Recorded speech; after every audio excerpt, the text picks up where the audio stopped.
So we are going to talk about the basics of flipping today. There are three major things that you're going to need in order to begin flipping your classroom. So the first thing you're going to need are some materials, obviously.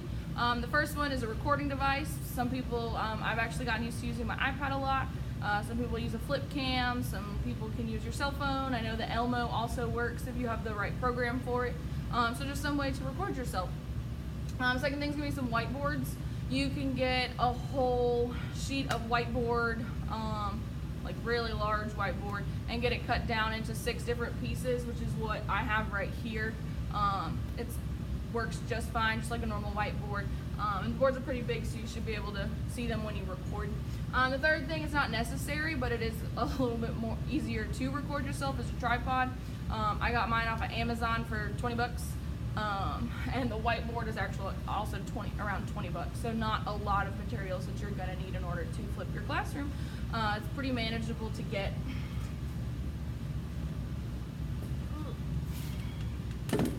The second major part about flipping your classroom is obviously creating a video. The number one thing that I find to be very, very important when flipping your classroom is to always show your voice and your face. A lot of the times we don't want to because we didn't do our hair right, or we're not wearing the right outfit. I'm in a hoodie right now, I got my hair pulled back. It's not important what you wear or what you look like, it's important what you say to the kids, because what you say and how you say it is the same way you're going to say it in your classroom. So it's very important that they hear you and they see you so that they can put 2 and 2 together. The next thing is no more than, I say, 10 to 12 minutes. Sometimes with my Math 1 students, I would push it to closer to 15 if they just ran over, took a little bit longer. But for younger students, shortening them down, maybe doing more videos just in smaller increments, so like a 5-minute video here and here and here, instead of one really long 12-minute video.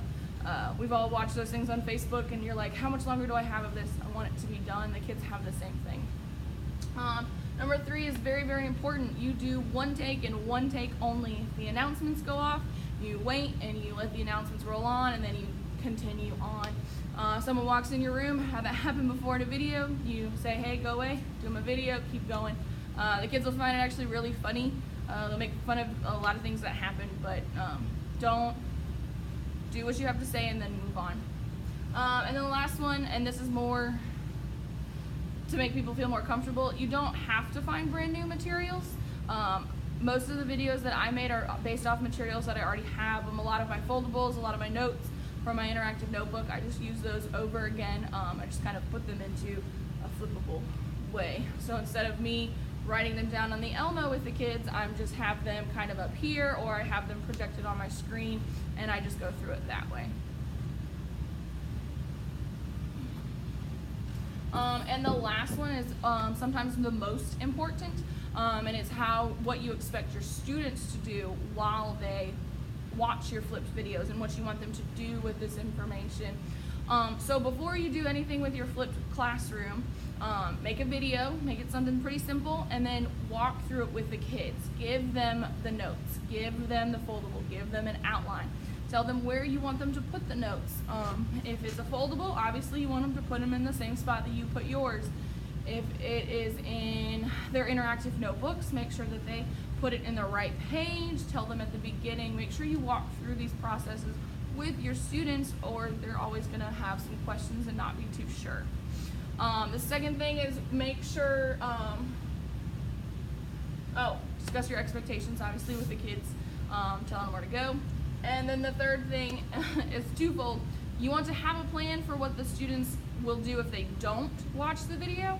And a lot of the times your students will get to the point where they want to watch the video, because instead of taking 30 minutes of notes in class, getting interrupted doing this, you can take 10 minutes of notes at home for homework, and then come into the classroom and do task cards, or do around the room, or do trash get ball, or do something interesting for the kids to do, stations, instead of just sitting there taking more notes. They actually get to apply what they learn. The other part of that is not necessarily because they refuse to take your video or watch your videos, but students that don't have access to the internet. Our kids have iPads now. Most middle schools and I believe high schools now have theirs. So they can download their videos and actually watch them at home, depending on if they have internet or don't have internet.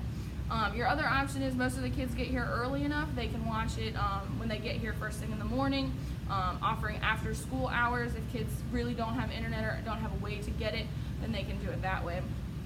But for the most part, you only give them maybe 2 to 3 videos a week, so they have time within the week to actually get the rest of their videos done and completed. So again, just making sure you have that plan for when students don't watch the video, and for students that have internet issues. I know for my students that haven't watched the video for homework, instead of participating in the activity, they actually go and sit on their iPad and they have to complete it online while everyone else is doing the other activities. If you feel that a student's working on an activity and they're not doing a very good job, they don't understand what they're doing, then you can also send them back to the video, tell them to go rewatch it because they missed something, or they just skimmed through it, or they didn't take all the notes that they needed to. So making sure that they do that. One of the platforms that I'm going to show you guys also helps with knowing what the kids did, how they did, how often they watched the video, so I'll talk to you a little bit about that too. But these are the basics of flipping your classroom, getting the right materials, actually creating a video, and then having a conversation with your students about what is expected of them. So those will be that, and then we will talk a little bit more about some platforms, and then we'll make ourselves a flipped video.